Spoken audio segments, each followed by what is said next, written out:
You're learning more about the arrest of two men accused of ambushing and killing a rapper in Hip-hop was built on authenticity, on keeping it real, on representing the streets exactly as they are, no filter, no apology, no softening of the edges. But sometimes that line between art and reality doesn't just blur, it disappears completely.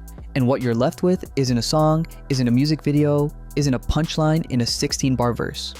You're left with a body, a crime scene, a life that was here one moment and gone the next. Today, we're going deep into the darkest corner of rap history. These aren't allegations, these aren't internet rumors, these are documented cases, real courtrooms, real verdicts, and real victims. Some of these men went to prison, some of them walked free, and some of them turned right back around and kept making music like nothing ever happened. This is the story of rappers who actually killed people. So they made it look like he did all this work to her. There's no way he could have done that work because the way she was messed up, hatred had to been there. And like he said, he didn't hate her. Snoop Dogg, the murder trial nobody talks about anymore. From the ex-Crip drug dealer who's currently on $1 million bail on a charge of accessory to murder. Let's start with the most famous rapper to ever sit in a murder trial. The man your uncle bumps in the car on Sunday afternoon. The man who lit the Olympic torch in Paris. The man who became America's cool, untouchable, blunt-smoking grandfather of hip-hop. We are talking about Snoop Dogg, and before you click away thinking you know this story, trust me, you probably don't know all of it. Back in 1993, Snoop wasn't the lovable brand ambassador you see today selling everything from gin to sports commentary. He was a 21-year-old kid from Long Beach, deep in Crip territory, riding with the Rollin' 20s, and simultaneously becoming the hottest name in the entire music industry. Dr. Dre had just introduced him to the world on The Chronic. His debut album, Doggy Style, was weeks away from dropping. The whole world was watching. And then, on August 25th, 1993, everything almost ended forever. Snoop was in his neighborhood in the Palms area of West Los Angeles when a confrontation broke out near Woodbine Park. A man named Philip Waldemariam, allegedly a member of a rival gang, had been involved in an earlier dispute with one of Snoop's close friends. Snoop had gotten into an altercation verbally with this kid, Philip Waldemariam, and so they had been arguing a few different times, and I think it was a little gang taunting going back and forth. What happened next is something both sides argued bitterly in court. But what nobody disputes is the outcome. Snoop's bodyguard, McKinley Lee, fired a single shot from the passenger seat of Snoop's Jeep. Waldemariam was hit. He died shortly after in a nearby carport. He had a gun and, he was going for it. And my bodyguard reacted, like he was supposed to do. And just like that, the hottest rapper on planet Earth was facing a first-degree murder charge. Here's where the story enters another dimension entirely. Snoop did not surrender immediately. He went to the MTV Video Music Awards. Days after the shooting, with a murder warrant floating through Los Angeles with his name on it, Snoop Dogg walked out onto that VMA stage and performed in front of millions of people, screamed his innocence to a cheering crowd, then turned himself in later that same night. That is the kind of audacity that only exists in rap music. Doggy Style dropped in November of that year, right in the middle of a storm of murder charges. It debuted at #1 on the Billboard 200. The man was selling 5 million records while his lawyer was haggling over bail conditions. One of the tracks was literally called Murder Was the Case.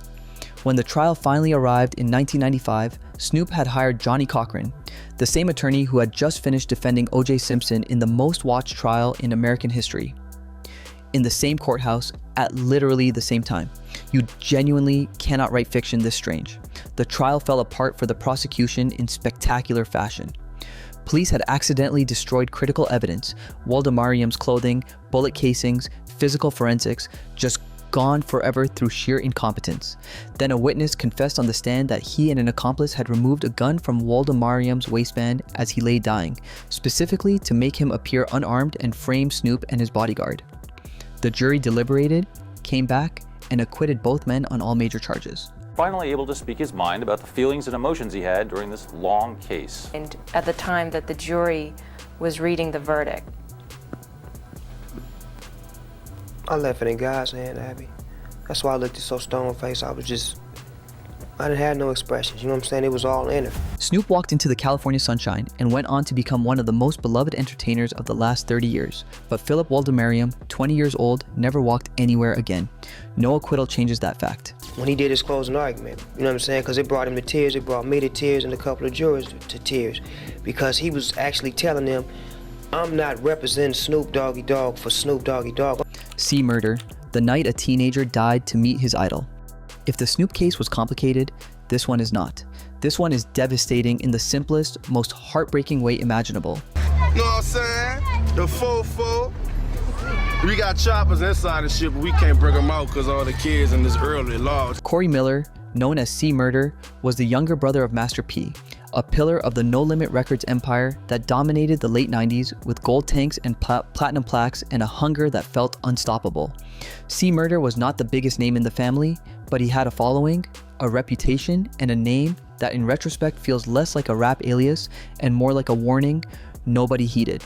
On January 12th, 2002, a 16-year-old boy named Steve Thomas got dressed up, wrapped gold foil around his teeth to fake a grill, borrowed an older friend's ID card, lied to his parents about going to the movies, and snuck into the Platinum Club in Harvey, Louisiana. Steve Thomas had posters of C. Murder covering his bedroom walls. He worshipped this man. All the kid wanted was to get close to his idol, maybe catch a glimpse, maybe carry home a memory that would last a lifetime. What happened instead will haunt this story forever. According to multiple witnesses, Steve somehow ended up too close to C. Murder's personal space. What followed was a savage beating. At least 15 members of the rapper's entourage descended on this child and beat him on the ground. And then, witnesses testified, C. Murder crouched down, slid his hand through the mass of bodies stomping this teenager, and fired a single shot directly into his chest. Steve Thomas was taken to a hospital. He died from a bullet wound to the heart. He was 16 years old, and he never went home to those posters on his wall. The legal saga that followed was among the ugliest in hip-hop history. C. Murder was convicted in 2003, then a judge threw out the conviction because prosecutors had hidden background information on key witnesses. A second trial in 2009 ended in another guilty verdict, 10-2. But witnesses recanted, claiming police had threatened them into their original testimony. A juror admitted she felt bullied by the court into voting guilty against her own judgment. Y'all know I'm in JPCC. They got me at first with a guilty verdict, but you know they did it wrong. My spirit's up, my people behind me, you heard me. Pray for me and everything will be cool. Kim Kardashian, Monica, and Master P himself all campaigned loudly for his release. Federal judges reviewed the case repeatedly. Every time, the conviction stood. C. Murder is currently serving life without parole at a Louisiana correctional facility, and Steve Thomas's brother George has had to watch every single year as new celebrities pick up the innocence banner and reopen a wound that has never once had the chance to close. Whatever the truth of that night is, one fact remains undisputed and immovable. A 16-year-old boy went to see his favorite rapper and never came home. G-Deep, the man, who confessed to a murder nobody was solving. This next story is something else entirely. This isn't about violence in the heat of a moment or gang warfare or a trial that dragged through the courts for years. This is about guilt, about a man who carried a secret for 17 years and then one day decided he couldn't carry it anymore. I asked him where the money was. He didn't say anything. It's like he just really just like, responded,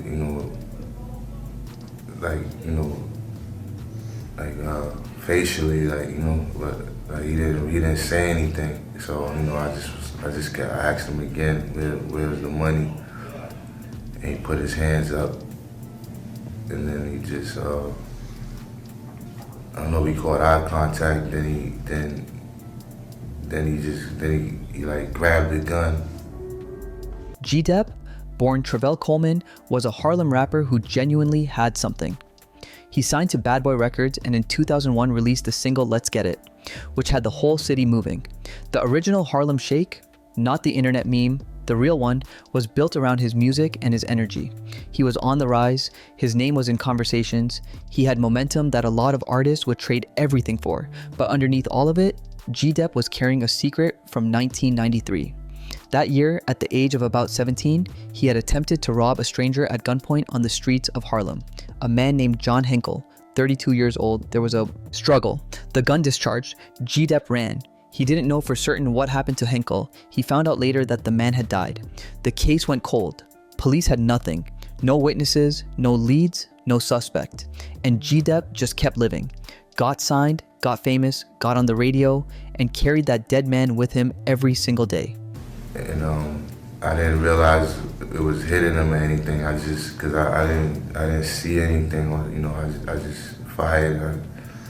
I fired 3 times, and then I went after I fired the gun. I kind of just like ran back to the bicycle that I had on the side. I got on it. He kind of came after me, and I rode off. By 2010, his career had faded. His personal life was in free fall, and whatever was eating at him had grown so heavy he could no longer function under its weight. He walked into the 25th precinct in Harlem and told the officer at the desk that he had killed someone in 1993. He gave them the details. The police had to pull out cold case files just to verify that the murder even existed. They found John Henkel's records. They matched G-Dep's account. And just like that, a man confessed to a murder nobody was ever going to solve, a case that had been gathering dust in a filing cabinet for nearly 2 decades. He pled guilty to second-degree murder. He was sentenced to 15 years to life. He voluntarily handed himself a life sentence to unburden his conscience. People called it brave. People called it insane. G-Dep called it right. You can agree or disagree with what he did, but you cannot deny that it is one of the most extraordinary acts of moral reckoning this genre has ever witnessed. He gave up his freedom for a dead man whose family had long stopped expecting any answers. Big Lurch, the case that doesn't belong in music history. There are dark stories, and then there is Big Lurch. This case does not belong in a music documentary. It belongs in a criminal psychology textbook. It is the most disturbing entry on this entire list, and if you are of a sensitive nature, consider yourself warned right now. She had all her stuff packed, ready to leave the day all this happened. And I feel everyone should know what happened to her because it was a brutal murder. He chewed a part of her intestine. Antron Singleton, known as Big Lurch, was a rapper from Texas with real talent and legitimate industry buzz in the early 2000s. He had label interest. He was building something. He was also catastrophically addicted to PCP, the dissociative drug that in its worst manifestations can strip a human being of everything recognizable as rational thought and replace it with something ancient and terrifying. On April 10th, 2002, police responding to a call in Los Angeles found his roommate, a young woman named Tanisha Isais, dead in their shared apartment. She had been stabbed repeatedly, her chest had been torn open, her lungs had been removed from her body. There were bite marks across her flesh. Human tissue was found in Big Lurch's stomach. He was discovered outside the apartment, completely naked, covered in blood, standing in the middle of the street, staring upward, howling at the sky. He had no memory of anything. I don't believe he done that. I believe he probably was off on that PCP and, he tripped. He saw that piece of lung lying on the floor and he, probably figured it was a piece of meat or whatever. So he just took it and started chewing on it. But far as him, no, I don't believe that. His defense argued not guilty by reason of insanity, that the PCP had so completely obliterated his consciousness that no mens rea, no criminal intent, could be established. The jury rejected it entirely. In 2003, Big Lurch was convicted of first-degree murder and sentenced to life in prison, without the possibility of parole. He is still incarcerated today. Whatever you believe about addiction, about mental states, about the line between illness and evil, Tanisha Isais is still dead. And that is a reality no courtroom argument can dissolve. So they made it look like he did all this work to her. There's no way he could have done that work because the way she was messed up, hatred had to been there. And like he said, he didn't hate her. X-Rated, when your own album cover convicts you. Sacramento rapper X-Rated might be the most self-incriminating figure in the entire history of hip-hop, and that is saying something in a genre full of people who rap in explicit detail about their criminal activities. Born Joseph Claiborne, X-Rated was a member of the Garden Block Crips who, in 1992, released his debut album Psychoactive at the age of 17. On the cover of the album was a photograph of a gun. Not a prop gun, not a studio rental. The actual murder weapon used in a killing that occurred the same year. In 1992, X-Rated participated in a gang-related home invasion in Sacramento that ended with a woman named Meralda Dorsey shot dead in her own home. He was arrested shortly after the release of the album. Prosecutors used the cover photo as evidence to directly connect him to the murder weapon. His own art convicted him in a court of law. He was sentenced to 31 years in prison. And so they came and got me in Arizona, got arrested in Tucson, extradited from Maricopa County back to Sacramento, and that was the last time I saw the streets for 25 years. He was released in 2020 after serving 28 years. He came home. He started making music again. Whether that represents genuine redemption or simply the passage of time giving a man another chance he may or may not deserve is not for any of us to answer definitively. But his case stands as the starkest possible illustration of what it means when rappers say they keep it real. X-Rated kept it real, and it cost him nearly 3 decades of his life and cost Meralda Dorsey everything. Hip-hop was born out of communities that the rest of America had largely decided to abandon. The violence in these stories didn't come from nowhere. It came from environments shaped by poverty, by gang infrastructure built over generations, by a legal system that has never treated these communities with anything resembling consistency or fairness. Most people who come out of those environments never hurt anyone. They use the music to transform their story into something that outlasts the block, the beef, the cycle. But some of them never escaped the darkness they were narrating. Some of them became it.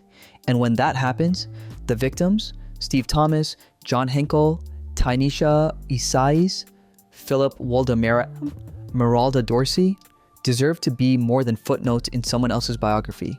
They were people. They had families. They had futures. And in a genre that has always staked its entire identity on keeping it real, the realest thing we can do is say their names.